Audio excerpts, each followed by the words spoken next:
Emily kneels under the wide sky, her energies concentrated on scouring garments over and over again. Emma leans against the doorframe, her posture relaxed as she watches Emily.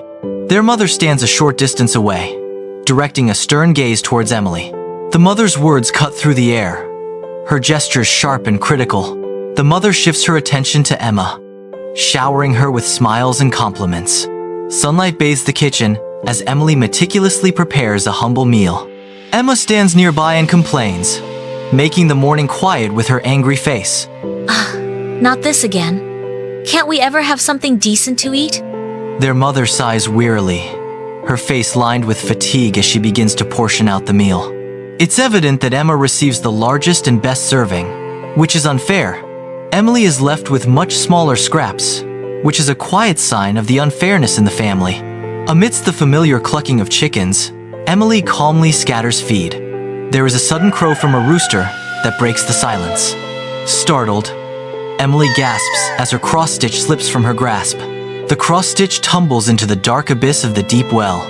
Emily's face is now a canvas of distress, eyes fixed on the well's darkness. The well looms, a dark hole that shows how sad Emily is getting. Desperate, Emily starts her dangerous plunge down the well, moving with sheer purpose. The rope hurts Emily's hands a lot, but she grinds her teeth and pushes through the agony with all her might. A painful crack fills the air as the rope breaks, sending Emily down into the abyss below. As Emily falls into the darkness, the rough stone walls of the well become a blur, and the world flips upside down. Emily is surrounded by a lovely garden that receives sunlight. It has many brilliant colors and unnatural vegetation. She looks in awe at the strange animals that fly among the flowers, her face a picture of magic and confusion. As Emily tries to get used to this amazing new world, the air is full with enchantment that she can't see. Emily's confusion grows as she becomes lost in the garden's mesmerizing beauty. But she also feels a feeling of calm wonder. As Emily takes a cautious step farther into the enchanting garden, the bright colors appear to come to life. As Emily walks through the garden, the sun colors the walkway, and she enjoys the peaceful morning. She sees a rabbit that is having trouble with a carrot that is too big for it. Emily kneels down and offers help to the determined creature with her soft hands. With one more pull, the carrot gives in, and an unexpected buddy gives it freedom. The rabbit glances up at Emily, and its twitching nose and shining eyes show that it is thankful. The rabbit is happy as it takes a little bite and enjoys its treasure. A rose shrub sits alone under the hot heat, its leaves falling in mute hunger. A small stream speaks nearby, giving hope of life in the harsh heat. Emily's soft hands hold the water and comfort the roots that are thirsty. The rose bush stands up straight again, and its green leaves reach for the sky. One brightly colored rose opens up, a sign of strength growing against all chances. There is a pretty house in the middle of a colorful yard full of wildflowers that are dancing in the sun. When Emily gets close to the magical house, her steps become lighter. Holly is standing on the steps, making you feel warm and welcome. Her smile gives off pure happiness, and her eyes sparkle with stories that haven't been told yet. After all these years, Emily and Holly finally meet. They are so filled with emotions that they can't put them into words. A passionate welcome brings two minds together in a moment of understanding and connection. Inside Holly's cute house, light shines on a wooden table that's full of simple foods. You can stay here, Emily. Food, shelter, it's yours for the taking. There is one condition. Each morning, you must cover my bed with feathers. Dust particles dance like secrets in the air as the sun shines on them. Holly's strange request hangs in the air between them. Emily starts her careful routine in the soft light of morning by carefully shaking out her feather pillows. Each pillow receives her undivided attention, ensuring a cloud of comfort awaits. Her hands move slowly over the fabric, making sure that every part is covered exactly. This shows how dedicated she is. The room changes when she touches it.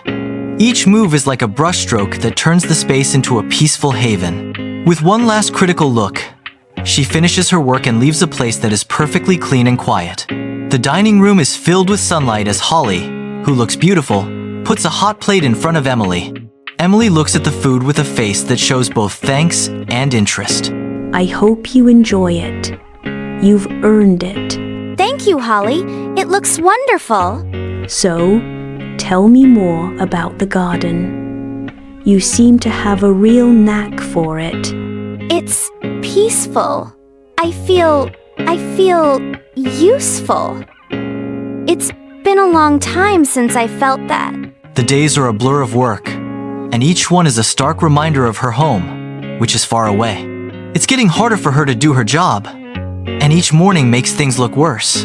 Her face shows that she is getting more and more tired, and every move she makes her miss the life she left behind. Emily is haunted by memories of her home when she is alone in her room.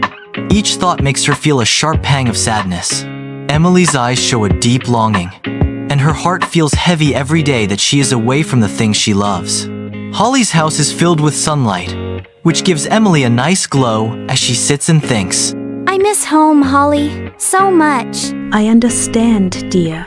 Come. I want to show you something. Follow me. Holly opens the golden door slowly, and the springs whisper tales about what's beyond. As soon as Emily walks through the door, a bright shower of shiny gold coins surrounds her. Emily's simple clothes change into a gown made with the spirit of stars in a stunning change. She suddenly has her lost cross-stitch back in her hands. The bright, familiar colors are a comfortable sign of hope. Emily's smile shines like the magic that has been brought back into her life. She is bathed in golden light and dressed in finery from heaven. Emily goes back to the country home where she grew up, which reminds her of rich and sophisticated times gone by. Both of her mother and sister are frozen in shock as they stand on the porch. The quiet lasts for a long time, heavy with unsaid words and the weight of change. The simple house waits, a quiet witness to the coming together of the past and the present. As Emily starts to tell her story, the simple room is filled with light from the sun. Emily tells about her journey. As she talks about the riches, her voice gets very excited. Mother and Emma listen carefully, and their eyes lock in a greedy, silent deal. Their greed is heavy in the air, which is very different from Emily's pure happiness. By the well, the mother's tough determination is a scary mask that makes Emma give up her cross-stitch and look into the well's depths. A scary turn happens when Emma, out of the blue, follows her mother's order and throws her craft into the abyss. She jumps into the dark pit without giving it a second thought, following her cross-stitch into the unknown. When Emma did what she did, the mother looks into the well and hears the sounds of it. The well is a dark space that keeps the secrets of Emma's fall safe. Emma doesn't exactly walk into the magical garden with style. She stoops down and squishes her face in disgust as her feet sink into the soft ground. Emma actively brushes off her clothes with big movements, a look of complete disgust on her face. Ugh, dirt! And are those insects? Disgusting! The magical garden is supposed to charm, but Emma looks at it with a critical eye. A sunny garden path stretches into the distance. A rabbit struggles with a large carrot. Emma walks in with a blank look on her face. She watches the rabbit for a long moment, unmoved. With a scoff, she turns away, determination hardening her features. She walks past, and with each step, her determination grows stronger. Emma walks up to a rose bush that only has one dying flower, which takes away from its beauty. She stops and looks at the dying flower with a face that doesn't show any interest. With a dismissive glance, she decides it doesn't matter to her. It's not my problem. Emma walks toward Holly's house with eagerness in her steps. The cute house stands in the light, but there is an unspoken tension that takes away from its charm a bit. Holly meets Emma at the door with a smile that doesn't quite reach her eyes. The friendliness that used to characterize their talks has been replaced by a soft coolness. Emma stops because she feels like the mood is changing. There are a lot of unsaid words in the air, and their friendship is on the line. In the quiet of morning, Emma stands beside the bed. She listlessly shakes a handful of feathers onto the bed. Her initial enthusiasm quickly fades, revealing a growing disinterest. She abandons the task, leaving the bed only partially covered. Holly enters the bedroom, her gaze sweeping across the chaotic scene. The clothes that were spread across the floor were a clear sign of chaos. The unmade bed is a core symbol of carelessness. Holly's face forms a frown, showing that she is becoming more and more unhappy. The messiness of the room says a lot about how lazy Emma is. Holly's eyes narrow, her expression hardening with disapproval. Holly guides Emma toward the shimmering promise of the golden door. Emma, with hesitant anticipation, takes the decisive step across the threshold. At that very moment, a huge amount of thick mud falls on Emma, destroying all hope at once. The golden door, which used to be a sign of hope, now makes fun of Emma because she is soaked in mud. Holly watches, a flicker of something unreadable in her eyes as Emma stands covered in mud. Emma's worn-out body makes its way up the path. Her clothes and face show that she has been through a lot. As her daughter comes back, her mother stands on the steps with a horrified look on her face. Emma, what have you done? I made a mistake, Mother.